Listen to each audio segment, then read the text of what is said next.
Alright guys, TacticalRab back again today. Hope you're all doing well and enjoying your day so far. As the frustrations continue to mount about the state of Call of Duty Vanguard, Scump reveals his preference for the way Halo and Valorant are dealing with their competitive scenes, kind of implying that if he says what he wants to say, the CDL might dish out some sort of fine. Very much intrigued to your thoughts in the comment section below. If you enjoyed the video, hitting the like button is the best thing you can do to help this channel reach more people. Please consider subscribing as well if you have not yet already. Firstly, this from Andy. Thought this was honestly crazy.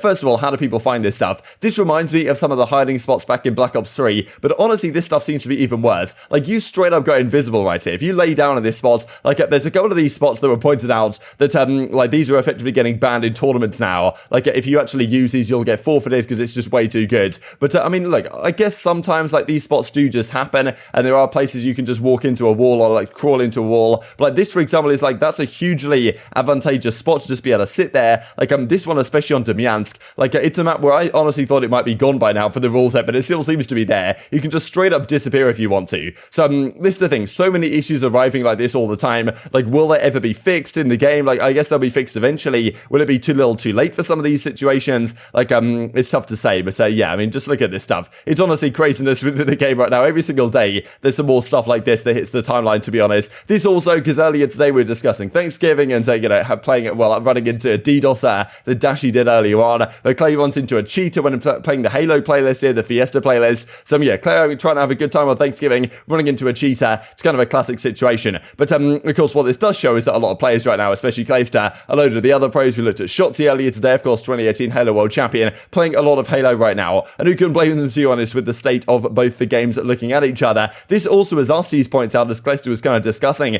the frustration with the lack of 2Ks so far in this title. That's the thing, right? Halo has launched. There's a load of these, effectively these 2K tournaments. They used to be $2,000 that MLG would put on the line, and every week or so, the pro teams are playing these 2Ks. You'd have to get a decent idea, really, of how the pro teams are matching up in the early part of the game. And these tourneys are actually really important for seeding and stuff like this for the early tournaments, so you really have to go hard in these tourneys. Advanced Warfare, for example, the early part of Advanced Warfare, 2Ks were absolutely going off the charts, to be honest. Now, nowadays, we don't really get that, right? There's no tourneys going on with the entire pro team, probably until the CDL starts. That's just kind of a byproduct of what the CDL are trying to do with their franchising, that if you want to play tourneys, you've got to play with aBeZy and Simp can play, but then you've got to find two other guys. You can't call your team Atlanta FaZe. There's no official tourneys that the CDL put on online, which does really surprise me, right? Why not the CDL just put on every couple of weeks a 10K online tourney between these pro teams? We get to see some idea what's going on. That would be fantastic, right? But unfortunately, we don't get that. Clayster does go on to say that at the end of the day, the 2K, 5K kind of grind, which also went on every weekend, was annoying because of how much they mattered and how much we had to play. So I love not having that anymore, but I do miss grinding with the team in a tourney atmosphere consistently. Bit of a weird one, right? So there's definitely pros and cons for the pro side. I think as fans, we really miss out on that type of stuff, to be honest. Those kind of pro 2K, 5K tourneys that used to happen at the start of previous titles definitely doesn't feel like much is going on right now. But really, it should, right? Really, we should be having these tourneys all the time, you would think. And as Arcitys says, I shouldn't have used 2Ks, but we just have to practice for months. I don't want to miss out on tourneys, but we can't even play with teammates for most of them, right? You want to play tourneys, you can't even play with your teammates, and you just have to practice for months right before the season even begins. It's definitely a weird one, and as Clay says, it ain't even worth practicing until January, because the game will change 4 times until then. So maybe there's going to be some major patch updates that come through, and therefore guys like Clayster and other players are okay, I'm not even going to bother practicing. There's no tourneys really to play that actually mean anything for the league. The season's ages away. Why would I even bother practicing the game when they're going to change it a lot, over the next several weeks, which may indeed be the case, right? But we'll see, because people said a similar thing at the start of Modern Warfare, I think, and that didn't really work out too well for the likes of Octane in Los Angeles and Los Angeles Guerrillas, who decided basically not to play, expecting the game to change very significantly. This also, as Modok says, of course, general manager over at LA Thieves, or 100 Thieves in general, and Envoy's father, Tim Hannon, says, a couple of interesting things, see you on LAN. Does this potentially mean that, Envoy's dad has a good idea that actually we are going back to LAN here, or whether he's just saying this? I'm not really sure, but I guess we'll keep tuned on that one. Speaking of 100 Thieves, wanted to mention this as well, because this is kind of beautiful. Of course, Halo 100 Thieves, that could well be a thing. I believe this is just actually a screenshot or whatever, someone actually made this. It's not in the game, I don't believe yet, but I think this is photoshopped. But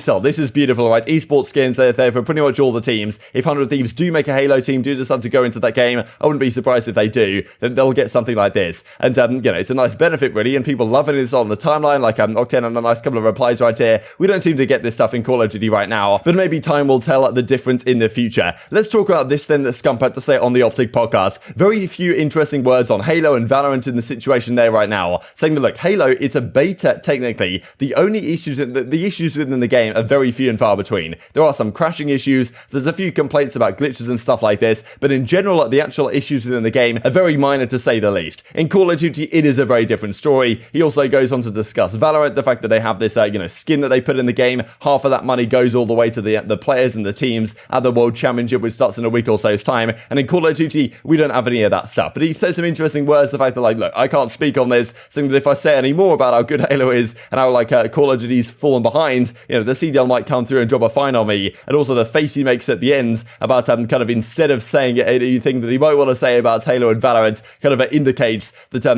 maybe he's not too happy with the situation right now and doesn't want to risk saying what he really feels, because the CDL might dish something out. The only glitch that I saw last night was if you're playing on controller and your mouse is like sensor down to your mouse pad, it'll give you less aim assist in games because your input, I've heard about that. Reads your input wrong. That's literally the only thing that I saw that was f***ed up with the game. Yeah. The game crashes a little bit. Yeah, it crashes as well. Yeah, Slasher, we were playing with him, he was crashing. But, I mean, that's to be expected. Other than that, if those are the things that are they're worried about, then they did a good job. Yeah, no, I can't even speak on it. So just a couple of things, right? Allowing co-streams, just everyone. Competitive playlist right off the rip. Right off the rip.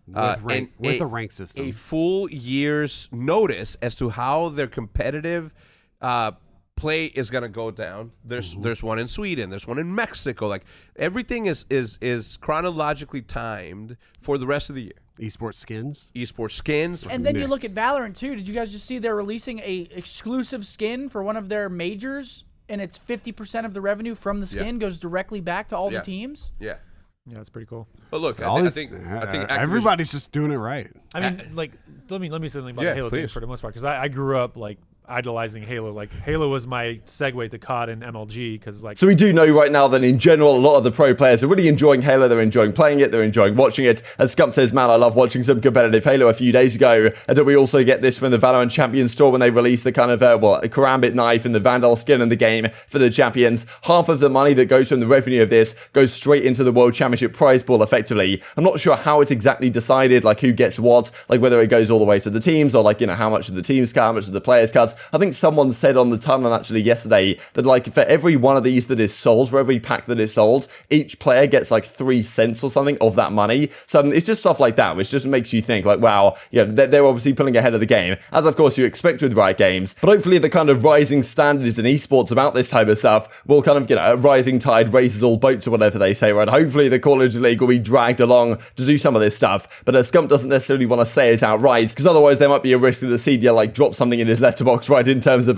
maybe another grand fine that goes down the drain. This is of course also from the HCS. If you guys missed this, the entire season roadmap was confirmed. There was even a clip that came out yesterday of Shotzi saying, thanks to those who pointed that out to me, that he might actually consider playing at the Halo World Championship, because of course it's in October next year, after theoretically the CDL season has concluded. Therefore, if he wants to, he could go to Halo Worlds, right? Which would be, I mean, could you imagine if Shotzi wins like, Call of Duty Worlds, goes to Halo Worlds like a month later, wins that as well? Like, I wouldn't put it past the guy to do it, frankly. But Halo pretty much have everything they want, and Call of Duty League is kind of sitting here thinking, okay, what exactly do we need? Few other issues to discuss just before we close out the video. This firstly from RC's, I wish it showed attachments on guns. How am I supposed to copy guns and see if damage mags run? This is an issue right now within the game, of course, that there are many of those, but damage mags are a big deal. Anything that kind of increases your damage, like there's one of those attachments, that's well, in some rule sets that's bad, in some rule sets that's okay, and also like copying guns, that's a bit of a question mark as well. If I want to see if someone's actually using these attachments that might be banned, how do I do so if they're not there? There might be some cues that you can do, as Rashi says, like you can see if they've got the rubber band on the mag, like in the kill cam and stuff like this. But usually in previous titles, in the top right hand corner, it'll tell you what their weapon is, what the attachments are. And this is just the thing, when there's a new COD game every single year, these type of good features just get lost in the pan. And unlucky lads, like we go again next year I suppose with that feature, unless they add it into this game. But of course I'm sure they have other priorities right in their list. This also I thought was crazy from Bursted. I'd never seen this before, but seems like it's something you can do quite easily. Stuns the guy going into B, chucks a grenade, and just launches it at the roof. Like, he doesn't even bother. Just chucks it on the roof. Like, it blows up perfectly as soon as it hits the roof, and then it just kills the guy straight through the building. It's like, what even is going on here? He gets the last kill as well. It's like, how do you even counter that? Like, you know, nice try planting the bomb, as Arcitys says. So glad they made it so you need skill to throw nades. People can't just get away with planting the bomb, right? You know, imagine this guy actually tries to cross and get the bomb down. Like, unlucky, mate, we're just going to nade you straight through the roof. Like, it's not like there's some sort of crazy chimney angle he got right here. Like, you guys might remember back in, like, I think it was Overgrown in Call of Duty 4, there was like a chimney in one of the buildings. If you actually chuck the nade down that, you could actually kill a guy if it bounced down the chimney. But it's not really the case here, right? He just chucked it in the roof and it just gets the kill anyway. It's like, what is wrong with this game right now? There's so many issues every single day that it's going to take them ages to fix all this stuff. Honestly, it's crazy. And I mean, this also was, I thought, kind of wholesome, to be honest, yesterday from Holly and Bella, of course, Karma's daughter, playing a wager match here with Dashi and Co. And well, baiting and switching, to be honest, with the teammates to get them the round win. But very much intrigued to your thoughts on all this stuff in the comment section below. Hope you guys enjoyed the video. If you did enjoy it, hit in the like button, tells the YouTube gods this is a good video, and I was like, you should see it as well, and upgrade the competitive Call of Duty community. Thanks for watching as always, take care,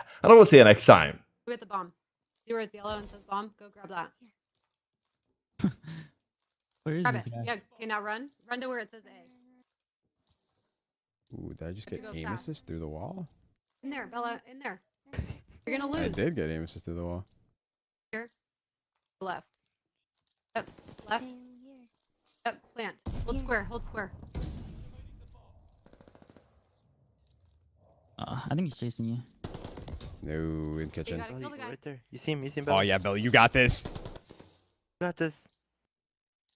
I You believe. gotta aim a little bit. Yeah, right there, right there, right there, right there. Yeah, literally right there. Right there, yep. Yep. Oh, behind you. Behind you. Oh my god, that's so weird of that guy. He's outer. Yeah. That's so weird of that guy. Bella. Good Wow. job, Bella. You planted the bomb. Hey, you saved the round. Let's go. Yeah, you actually want us, Bella? Let's get it. Maybe one more. Yeah, she might have to have one more go.